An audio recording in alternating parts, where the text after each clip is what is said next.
Welcome back to Zeno Page Builder. Today we are going to learn how to use the pricing element. The pricing element helps you showcase your product or service plans in a clean, organized, and visual appealing way. Here I have a pricing element on the page, and let's walk through the options the pricing element has to offer. First, we have title. You can change the title for the pricing. Let's say I want to change it to starter, and you see the title here. Next, you can change the price. I want to change it to 19, and the currency dollar, then the plan cycle.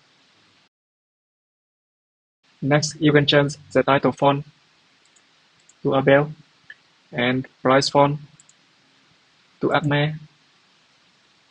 The title font size, let's say I want it to be bigger, and price font size. You can change the title color to red and price color to green. It looks like this. You can add other elements inside of the pricing. Let's say I want to duplicate this one and drag it inside, then duplicate itself. Add some negative feature, and it looks like this.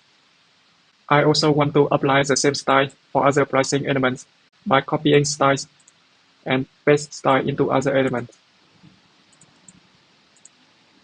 And the pricing table looks like this.